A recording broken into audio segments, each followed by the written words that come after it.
Hello everyone, this is Diksha Rathore and welcome back to my channel. So next question discuss कर लेते हैं जो बहुत इंपॉर्टेंट है आपके सभी टेट एग्जाम के लिए। सो जल्दी से वीडियो को लाइक एंड शेयर कर दीजिए और चैनल को सब्सक्राइब कर लीजिए। तो क्वेश्चन जो है, बाल केंद्रित शिक्षा में प्राथमिक स्तर पर सामान्यतः किस विधि का प्रयोग उचित माना जाएगा। तो देखिए, बाल केंद्रित शिक्षा में प्राथमिक स्तर पर यानी प्राइमरी लेवल पर किस मेथड का प्रयोग जो है सबसे उचित माना जाता है, तो वो है प्लेवे मेथड यानी खेल विधि। ठीक है, सबसे बेस्ट होता है ये मेथड प्राथमिक स्तर के लिए। परवर्ती अनुभवों का संबंध होता है तो किससे होता है, परिणाम से यानी रिजल्ट से। आगे बढ़ते हैं, शिक्षा में कंप्यूटर का प्रयोग माना जाता है तो ये है प्रगतिशील शिक्षा। अगर एजुकेशन में हम कंप्यूटर का यूज़ करते हैं, हालांकि आधुनिक युग में जो है आधुनिक शिक्षा में कंप्यूटर का बहुत यूज़ किया जा रहा है, स्कूलों में भी, है ना। तो ये प्रोग्रेसिव एजुकेशन कहलाती है प्रगतिशील शिक्षा। बालकों का वैज्ञानिक दृष्टिकोण विकसित करना उद्देश्य है तो ये है बाल केंद्रित शिक्षा एवं प्रगतिशील शिक्षा का। ठीक है, अगला है शिक्षण प्रक्रिया में शिक्षण यंत्रों यानी जो टीचिंग इंस्ट्रूमेंट है उनका प्रयोग किसकी देन माना जाता है, तो ये माना जाता है प्रगतिशील शिक्षा की। आगे बढ़ते हैं, समाज में अंधविश्वास एवं रूढ़िवादिता की समाप्ति के लिए आवश्यक है। देखिए, समाज में जो है अंधविश्वास फैल रहा है, रूढ़िवादी, है ना, जैसे लड़का लड़की में भेदभाव हो गया और बिना जाने जो है उसके बारे में राय बना लेना, तो ये सब रूढ़िवादी धारणाएं होती हैं। अंधविश्वास, हम किसी पर ब्लाइंड फेथ करते हैं ना, तो ये सभी की समाप्ति के लिए जो आवश्यक है वो है हमें अपनी एजुकेशन जो है उसमें प्रोग्रेस लानी होगी, यानी प्रोग्रेसिव एजुकेशन हम बच्चों को देना चाहेंगे, है ना। शिक्षा में प्राथमिक स्तर पर खेलों का प्रयोग माना जाता है तो ये है बाल केंद्रित शिक्षा। शिक्षण अधिगम प्रक्रिया को प्रभावी बनाना उद्देश्य है तो ये किसका उद्देश्य है, बाल केंद्रित शिक्षा एवं प्रगतिशील शिक्षा का। आगे हम बढ़ते हैं, शिक्षण अधिगम सामग्री में प्रोजेक्टर, दूरदर्शन एवं वीडियो टेप का प्रयोग करना प्रमुख रूप से संबंधित है। तो देखिए, टीचिंग लर्निंग एड में हम प्रोजेक्टर का यूज़ करते हैं, वीडियो टेप का, दूरदर्शन का, तो ये रिलेटेड होता है प्रगतिशील शिक्षा से, है ना, प्रोग्रेसिव एजुकेशन से। बाल केंद्रित शिक्षा में एवं प्रगतिशील शिक्षा में पाया जाता है तो घनिष्ठ संबंध पाया जाता है। पाठ्यक्रम विविधता देन है तो ये किसकी देन है, बाल केंद्रित शिक्षा एवं प्रगतिशील शिक्षा की। ठीक है, छात्रों के सर्वांगीण विकास का उद्देश्य निहित है तो क्या है, यानी बच्चों का ओवरऑल डेवलपमेंट हो, बच्चों को सेंटर में रखकर शिक्षा प्रोवाइड करें और प्रगतिशील शिक्षा के द्वारा छात्रों का सर्वांगीण विकास जो है वो डेवलप हो सकता है। एक विद्यालय में जाति के आधार पर बालकों को उनकी रुचि एवं योग्यता के आधार पर शिक्षा प्रदान की जाती है, इस शिक्षा को माना जाएगा तो ये कहलाता है बाल केंद्रित शिक्षा। ठीक है, विशेष बालकों के लिए उनकी शैक्षिक आवश्यकताओं की पूर्ति की जाती है तो ये क्या कहलाती है, बाल केंद्रित शिक्षा, यानी बच्चे को सेंटर में रखकर जो है उसकी नीड्स को ध्यान में रखकर शिक्षा प्रोवाइड कराई जाती है। क्लियर। बालकों को विद्यालय में किसी जाति या धर्म का भेदभाव किए बिना बालकों को उनकी रुचि एवं योग्यता के अनुसार शिक्षा प्रदान की जाती है, उनकी इस शिक्षा को माना जाएगा आदर्शवादी शिक्षा। बाल केंद्रित शिक्षा एवं प्रगतिशील शिक्षा जो है ये क्या है, तो एक दूसरे की पूरक।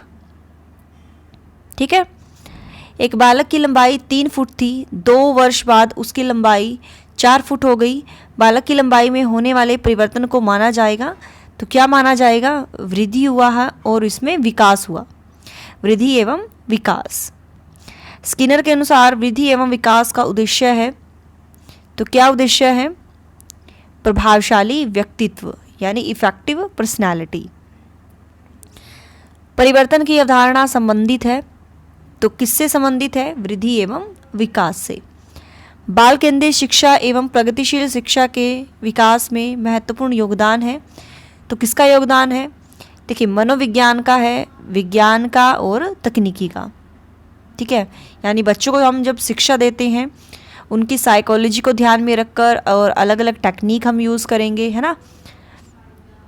आगे बढ़ते हैं, वृद्धि एवं विकास का ज्ञान एक शिक्षक के लिए क्यों आवश्यक है, ताकि उनका जो है सर्वांगीण विकास हो सके, ओवरऑल डेवलपमेंट हो सके। क्रोगमैन के अनुसार वृद्धि का आशय जो है वो क्या है? तो जैविकीय संयमों के अनुसार वृद्धि।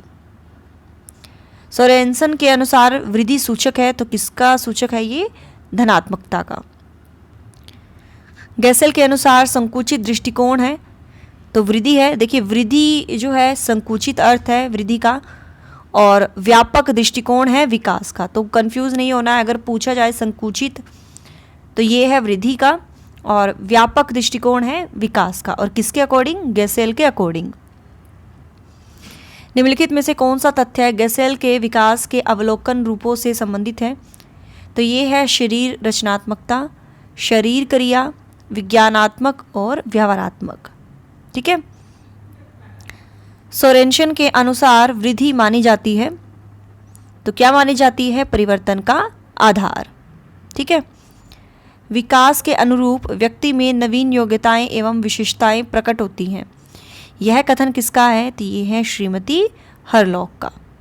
ठीक है। 257 का जो पॉइंट है श्रीमती हरलॉक का।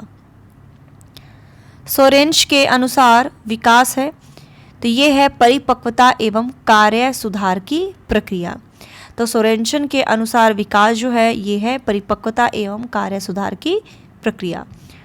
अभिवृद्धि में होने वाले परिवर्तन होते हैं, तो क्या होते हैं? ये शारीरिक, है ना। फिजिकल चेंजेस जो होते हैं वो आपकी वृद्धि कहलाती है, और अभिवृद्धि में होने वाले परिवर्तन जो होते हैं वो मात्रात्मक होते हैं। कौन से होते हैं? मात्रात्मक। अभिवृद्धि में होने वाले परिवर्तन होते हैं रचनात्मक। ठीक है। और मेरा पर्सनल चैनल है मिशन टैट, तो वो भी आप सब्सक्राइब कर लीजिएगा चैनल, वहाँ पर आपके टैट से रिलेटेड काफ़ी वीडियोस मिल जाएंगी। आगे बढ़ते हैं। वृद्धि की प्रक्रिया जो है चलती है गर्भावस्था से लेकर प्रौढ़ावस्था तक।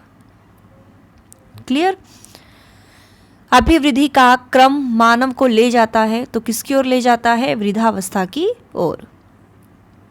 अभिवृद्धि कहलाती है, यानी ग्रोथ जो है कोशिकीय वृद्धि कहलाती है। अभिवृद्धि एक धारणा है, तो ये संकीर्ण धारणा है। अभिवृद्धि जो है एक साधारण प्रक्रिया। अभिवृद्धि की प्रक्रिया संभव है, तो किसके द्वारा? मापन के द्वारा, उसको मेजर किया जा सकता है। विकास की प्रक्रिया चलती है, तो गर्भावस्था से बाल्यावस्था तक। ठीक है डियर। विकास की प्रक्रिया चलती है गर्भावस्था से बाल्यावस्था तक।